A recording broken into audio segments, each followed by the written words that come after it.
छ मेरो साथी, यहाँ छ अर्को साथी, यहाँ छ यता अर्को अरू छ। भ्लग कति बजी आएको?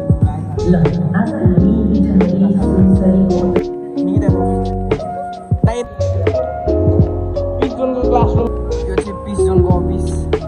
यता चाहिँ होस्टेल पनि रहेछ, सबै फुडसलहरू खाली नै छ। यसो स्टल हो। यो सेकेन्ड फ्लोरमा चाहिँ होस्टेल।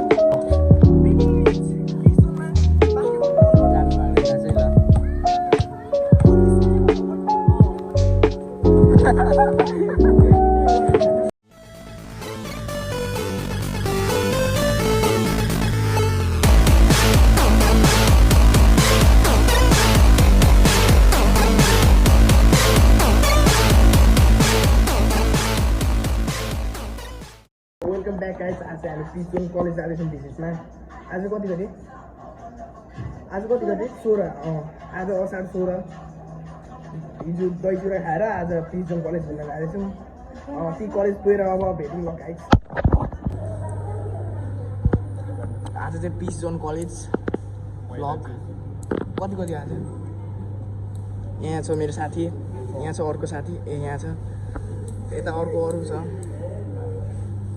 Piece zone college.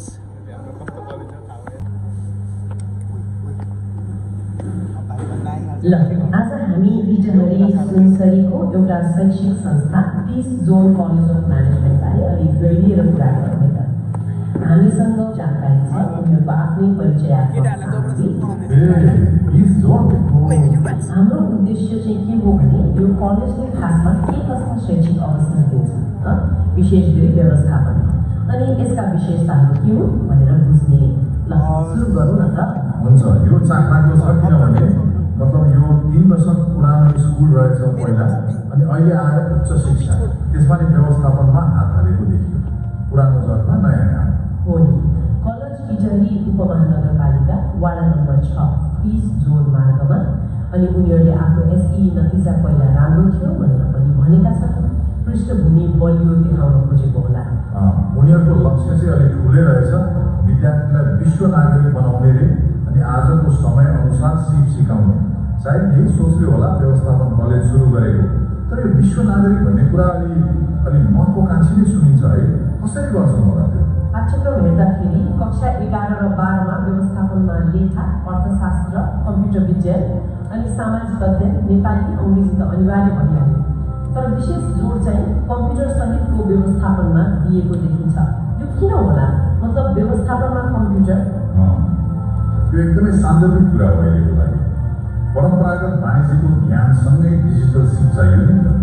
यसले सैद्धान्तिक कुरा मात्रै होइन, प्रविधिको प्रयोग पनि सिकाउँछ। उनीहरूले भनेअनुसार आइटी, उद्यमशीलता, ब्याङ्किङ जस्ता क्षेत्रमा काम लाग्छ। तर यहाँनिर एउटा कुरा छ, अनुभवी शिक्षक छन् भनेका छन्, उहाँले यो संयोजनलाई कक्षामा कसरी सिकाउनुहुन्छ त्यो महत्त्वपूर्ण हुन्छ। कि साँच्चै एकीकृत छ त पढाइ? हो नि।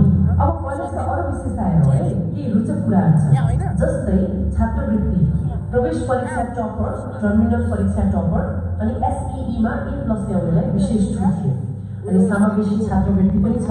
यसले त पहुँच बढाउला नि। बेस लर्निङमा जोड दिएका छन्। जस्तै त्यो स्कुल इन्टरप्राइज च्यालेन्ज भन्ने राष्ट्रिय अन्तर्राष्ट्रिय कार्यक्रमहरूमा पनि भाग लिने अवसर सुन्दा त राम्रै लाग्छ।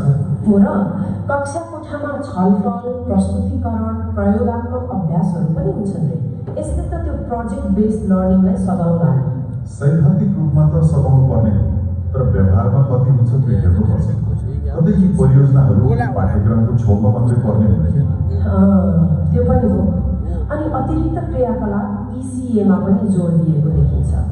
खेलकुद, कला, नेतृत्व विकास, सामाजिक कार्यक्रमहरू, पुस्तकालय, यातायात, फिल्ड भिजिट, शैक्षिक भ्रमण, यी सबै पनि रहेछ। यसले विद्यार्थीको चौतर्फी विकासमा ध्यान दिए जस्तो देखियो। हो, अनि उनीहरूको शैक्षिक दर्शन अलिक गहिरो छ। ज्ञान सामग्रीहरूबाट बनेको हुन्छ, तर सिप व्यवहारबाट उत्पन्न हुन्छ। यो भनाइले धेरै कुरा हुन्छ। यसको मतलब उनीहरू किताबी ज्ञानभन्दा पनि व्यवहारिक सिप, सोच्ने तरिका, सृजनात्मकता, नेतृत्व क्षमता विकासमा बढी ध्यान दिन खोज्दैछन् जस्तो लाग्यो। 21औं शताब्दीको जीवनशीललाई पनि जोड्ने कुरा गरेका छन्।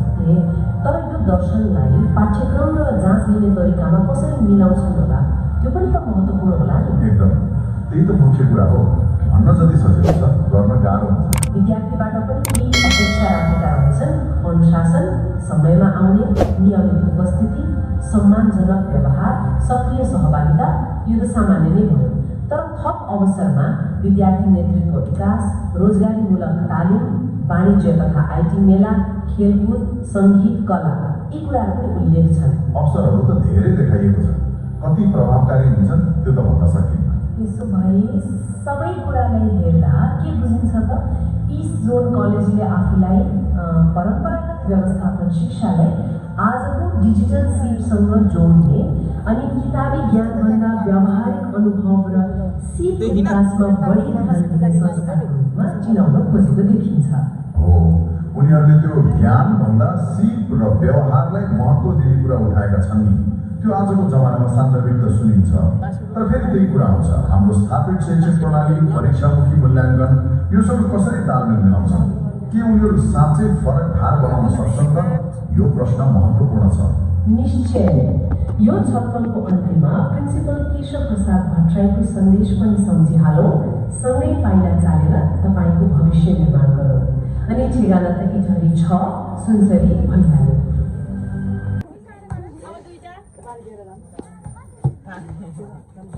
आएर भिडियो बनाउ त जाँट। वाउ निकिता तपाईँ दाइ यता हेर्नु न, चक्लेट पाएको दाइ। थ्याङ्क यू भन्नु। पिस जोनको क्लासरुम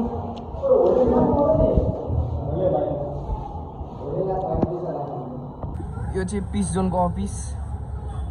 प्रिन्सिपलको नेम हेर्नु सक्नुहुन्छ। ट्रफीहरू छन् थुप्रै। यता चाहिँ होस्टेल पनि रहेछ। मलाई थाहा थिएन पिस जोनमा होस्टेल थियो भनेर। यो चाहिँ पिस जोनको अफिस। प्रिन्सिपलको नेम हेर्नु सक्नुहुन्छ। ट्रफीहरू छन् थुप्रै। हामी चाहिँ पिस जोन कलेज आएको होइन। सबै फुड स्टलहरू खाली नै छ। स्टल होला, फुड स्टल होइन, फुड स्टल होइन, चाहिँ स्टल मात्र होला। अनि एउटा मात्रै स्टल रहेछ, त्यो पनि आइसक्रिम भएको। अनि दिदी आइसक्रिम मात्र हो? आए गर्दै भाइ। ओइ ओइ के खाने? ल विश्वास ओइ छिटो किन ल, के खाने? ल्याएको होइन हामीलाई। अहिले 25 रुपियाँको कुल्फी खाँदै आउँछु होइन। यता माथि बच्चाहरूको पनि होस्टेल रहेछ। यो छेउमै बेबिलियन रहेछ।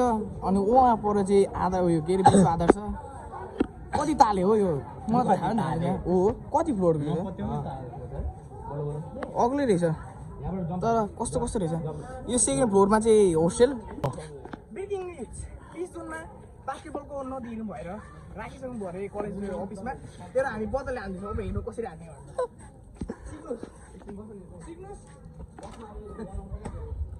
तुमसे ना होगा, तुमसे ना होगा।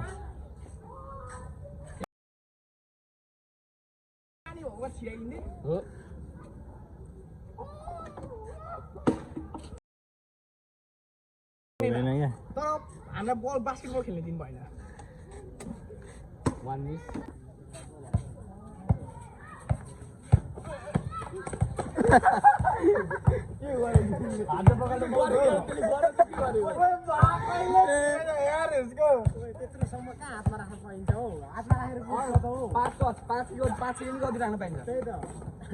दिइहाल्नु पर्छ। हातमा लिएर बुझ्छ